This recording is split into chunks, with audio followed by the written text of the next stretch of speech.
It's hanging right there at the bottom of the camera. So when Tony first asked me if I wanted to give today's talk, of course I said yes. I had no idea what I was going to talk about. So I asked the Holy Spirit, so what are we going to talk about? And he says, just be you. And I said, you mean the Sharon? And he said, yes, just be you, divine order. And I was like, divine order, that doesn't quite sound very course-like. It kind of sounds like Unity. I attend the Unity Church in Modesto, so. And then later on, I hear, what did he say? Oh yeah, he says, bring your Rubens one. I know. And then last Saturday, he said, what about Maxwell Silverhammer? I'm thinking, huh? Maxwell Silverhammer, I don't know if any of you have ever heard the song Maxwell Silverhammer by the Beatles. But yeah, for a Sunday talk, Maxwell Silverhammer. We're gonna bring Maxwell Silverhammer into this a little bit later. And of course, what kind of inspired me was the song Cat Stevens. If you want to sing out, sing out. If you want to sing out, sing out. You know about that, Reverend. You sing out. Let it out. And then, of course, a quote from Dr. Seuss. Can't forget Dr. Seuss, right? And so my first thought was, is divine order even in A Course in Miracles? Because I just couldn't for the life of me, think that it was. I couldn't remember ever reading it. And of course I hear, look it up. And sure enough, divine order is in A Course in Miracles. It is in the Principle of Miracles, 5538. A miracle is a correction factor introduced to false thinking by me. It acts as a catalyst, shaking up erroneous perceptions and recognizing it properly. This places man under the atonement principle, where his perception is filled.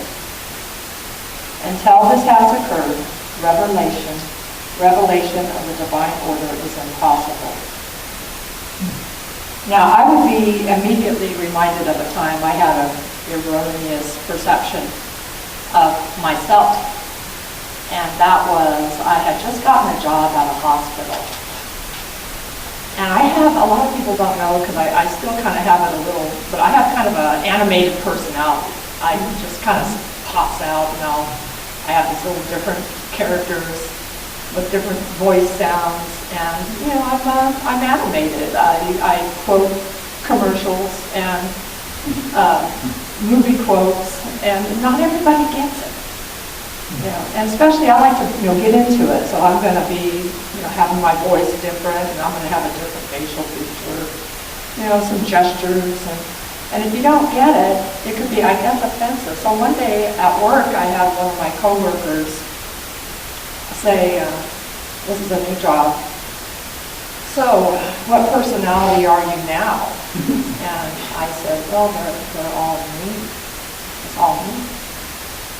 And the people that I worked with were kind of younger. They were all very analytical because I work in IT, and they're very even-keeled. And so I started learning how to curb that part of myself that was absolutely me and it had been me for all my life. I'd always been that way. And because I didn't want to offend my coworkers. And so some of you may know what it's like to have a part of yourself. I hope you don't, but if you do, a part of yourself that you kind of hide a little bit, just kind of keep it under, this is me, it's still there. But if we don't let that out, what happens is, what happened with me, I started feeling kind of down. I have a new job, I got all this great responsibility, I get to play with servers, I gave them all names, they were my friends. I served with a friend. So I started feeling down, I started feeling kind of depressed, and I couldn't figure out what it was. I went to the doctor, I got some medication. some antidepressants. And I was a course student at the time, but this was during the time where I set the course down. I set it down for a while because it does say, forget this course, you know, forget whatever, and it says come with open hands to God. I did everything, but I didn't come with the open hands to God yet. I was still holding back on that one because I just wasn't quite ready for that yet, I guess. But anyway, so things started happening where even around me, it appeared that, you know, how I was feeling internally, I was starting to see it externally where, you know, there was upheaval and people started losing their jobs. I got a new coworker who was constantly causing some trouble, so it seemed. And at home, I started noticing that. I ended up in counseling. And this is a few years into it. And one day I was walking across a parking lot because we had a bunch of different locations in this one complex. And I was thinking, boy, I would sure like a couple months vacation. And I hear, you're going to leave and not come back. And so this was right around Christmas time. And we were having our Christmas party. And one of my coworkers said, Sharon, is there something wrong? And I said, you know, I'm really going to miss it. It's like I already knew what was going to happen. And a few days later, I went out to lunch. I was on the clock. I was representing the hospital. So we had a vendor present. And lo and behold, and our director was there, and the person in HR, so the whole audience was there. Right? Oh, hi, how you doing? Sit down.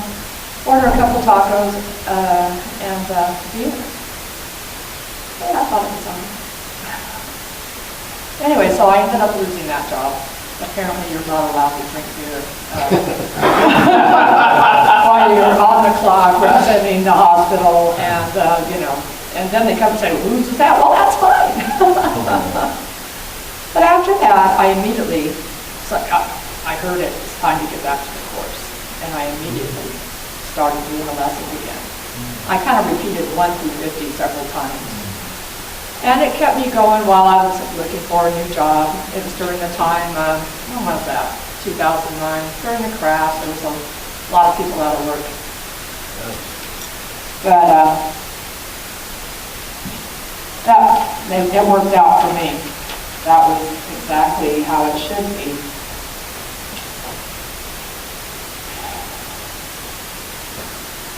So basically, in my opinion, and you may feel the same way, is that when we allow ourselves to not be who we are, it's like a sin, because we're not being who we are. And by being ourselves, the Holy Spirit utilizes us. Hi, how are you doing? The Holy Spirit utilizes that. It doesn't matter what it is. You know, if we got our highs, our lows, our quirkiness, our animated, the Holy Spirit will utilize that. But if we don't allow that to come out, then we're going to end up being more on the downside and not be open to the Holy Spirit. And it can just cause us problems. The Course says, prepare you not for the undoing of what never was. If you already understood the difference between truth and illusion, the atonement would have no meaning. The holy instant, your holy relationship, the Holy Spirit's teaching, and all the means by which salvation is accomplished would have no purpose, for they are all but aspects of the plan to change your dreams of fear to happy dreams, from which you awaken easily to knowledge. Put yourself not in charge of this, for you cannot extinguish between advance and retreat. Some of your greatest advances you have judged as failures, and some of your deepest retreats you have evaluated successful. I thought I was doing a good thing by holding back myself, but actually it was one of my deepest failures. But yet, it was part of divine order, because it ended up being exactly how it should be, all things. There are no accidents, as we know. So put yourself on charge of this, for you cannot extinguish between advance and retreat.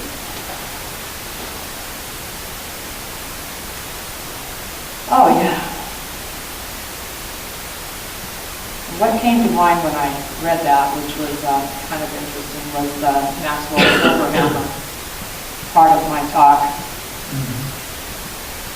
And basically, back in the fall, I would like to say summer, but it was the fall of 1969, I had saved my money and I went down and I bought my very first album, which was Abbey Road.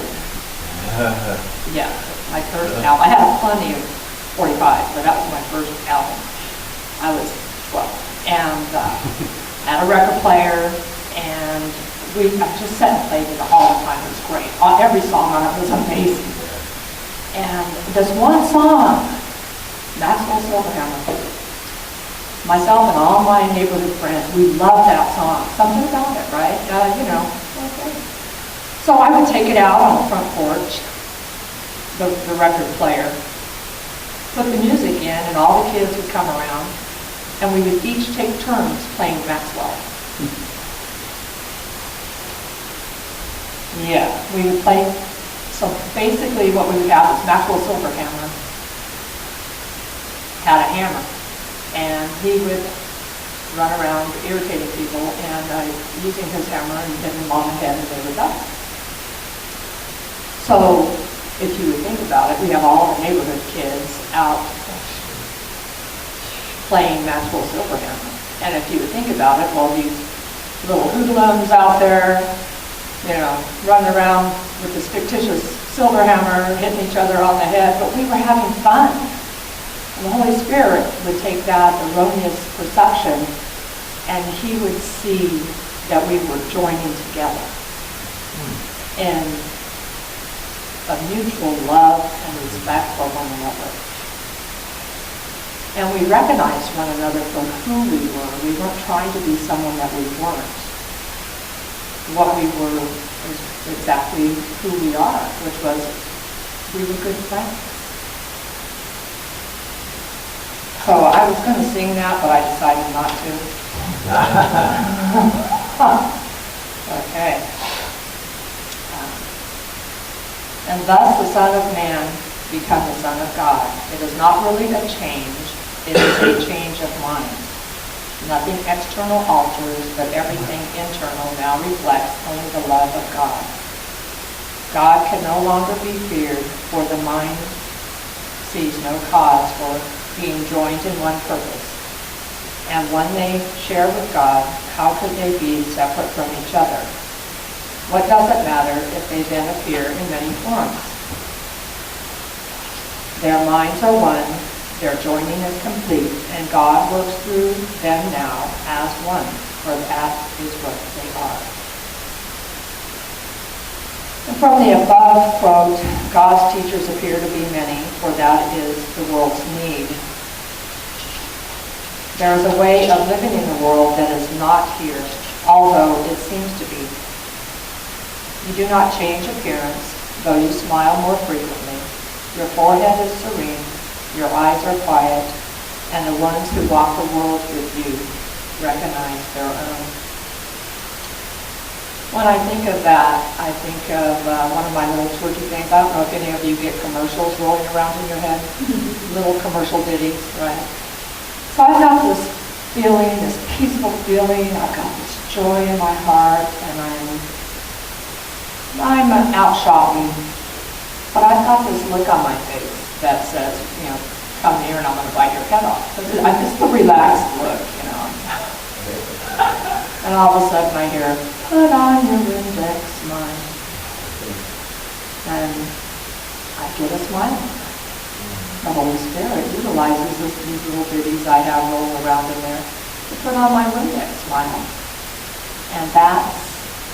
And then I look around and I know that everyone else is smiling as well, and there's a twinkle in their eyes, and I can really feel this joining that we're experiencing just as we go about our day, just passing one another. And to me that once again, this is how God turns our erroneous perception of our little twerps into a tool to reach all of God's children. Okay. And by doing this, the outer reflects the inner, and as I look about, I see smiling faces. As I look on you, your loving reflections reflect my own. Your sinlessness is mine. You stand forgiven, and I stand with you. I recognize the Spirit of God in all of you. It says I typed your spinelessness. Anyway, I was wondering, would you guys all like to sing Cat Stevens? If you want to sing out with me? They don't have a choice. Okay. No. I'm going to ask you anyway. Okay, so Reverend Sharon has asked us to all sing this song. So we have an extra song. There's an extra song sheet. If you would all stand up, we're going to sing If You Want to Sing Out by Cat Stevens. Now, we weren't able to find a good karaoke version of the song, so we're actually singing the song with Cat Stevens. So you will hear Cat Stevens singing in the background. So we're still looking for a good karaoke version. If we find a good karaoke version, we might add it to our song list. But it's a very simple song to sing. There's like a 2-measure introduction. It starts pretty quickly. So nice and loud. Give me the music anytime.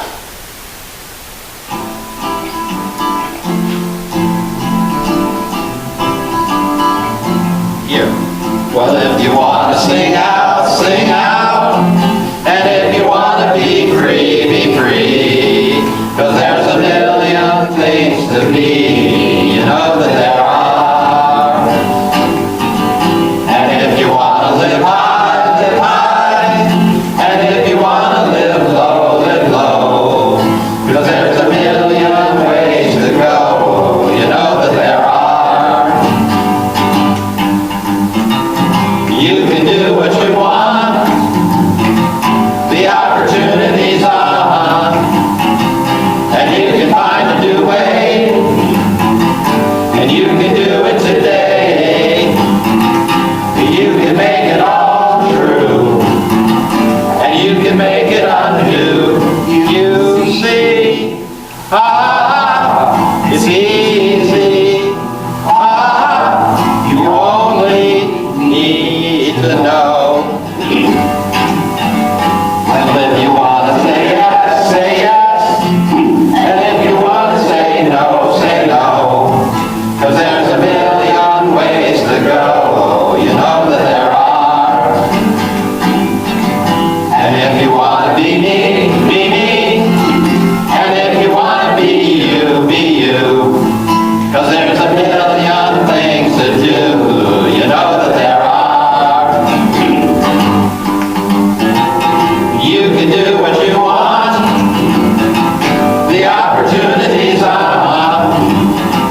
And if you find a new way, you can do it today.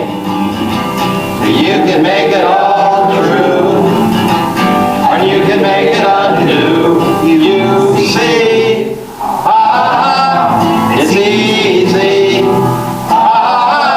You only need to know. If you want to sing out, sing out. And if you want to be free, be free. 'Cause there's a million things to be. You know that there are, you know that there are, you know that there are, you know that there are. You know that there are.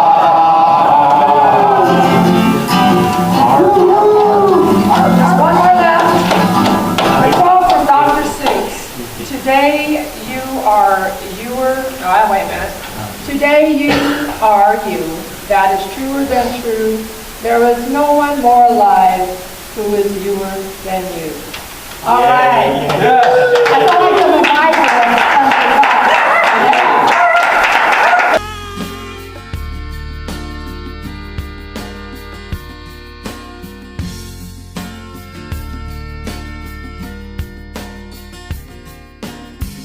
All this world I feel for you. cloud in heaven was made for you. I want to heal you, woman, and make you happy. All these words I'd like to say, I can wish and I can pray. I'd like to raise you, woman,